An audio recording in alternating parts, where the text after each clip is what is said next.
Hi again everyone and welcome to the channel. Today we're going to be talking about Google, one of the most well-known and powerful companies in the tech industry.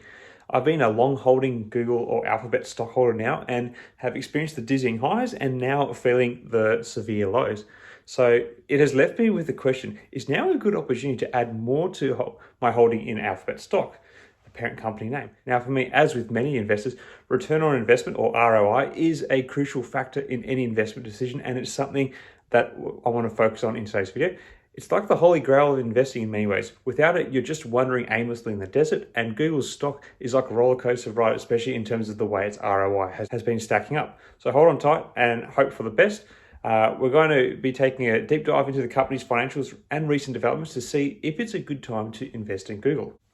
Now, as you can see, Google stock has fallen. It was once as high as $152.10 after considering the stock split, but it is now at around the $92 mark. At a glance, it looks like Google's stock hit rock bottom, meaning it's possibly a good time to buy low and sell high.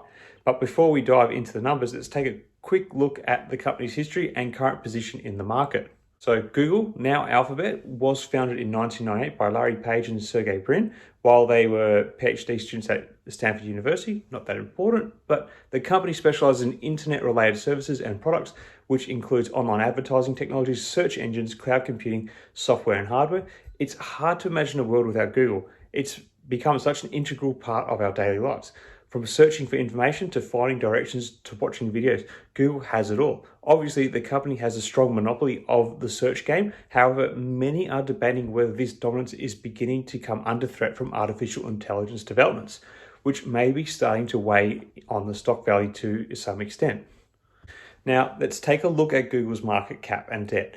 Google's market cap is like a giant piggy bank, and they've got a lot of cash to play with a market capitalization of $1.2 trillion and $80 billion in debt and $166 billion cash on hand. They're in a pretty good position, but like any company, they're not immune to the changes in the market. Recently, we've seen Google cutting back on employees and their benefits. It's like a diet, it's tough but necessary for long-term health. They generate a lot of money from advertising. Google's advertising revenue is like a cash machine. It just keeps spitting out money. In fact, it makes up about 81% of all revenue at the moment. Now, to answer the question, is now a good time to invest in Google? To do this, let's look at some key metrics that can give us a good idea about the company's performance.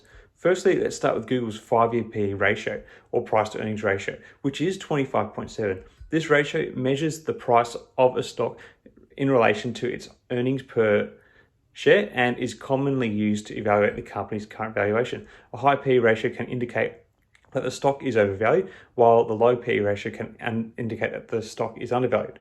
So with this value, what we can do is we can take it and look at the current PE ratio, which is 18.65. So compared to how the company has performed on average, it's saying right now that the PE ratio is very low. So it might be, this is a good sign for the stock. Next, let's look at Google's return on invested capital, which is 14.37. This is a measure of how well a company generates cash flow relative to its capital it has invested in its business.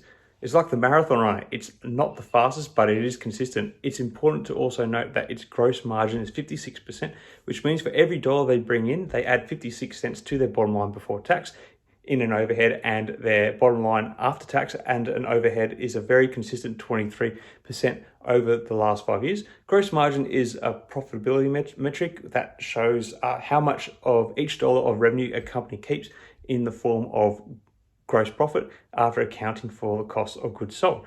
And this is obviously quite healthy. If you are able to keep 56 cents on every dollar earned, you are doing quite well. To illustrate this, if I was to spend $100 advertising or promoting one of my YouTube videos, that means that the Alphabet stock is actually going to keep 56 cents of that. So that's pretty impressive. Now, one thing to note is that Google's shares outstanding has gone up a lot recently. Obviously, that's largely because of the stock split that took place in 2021.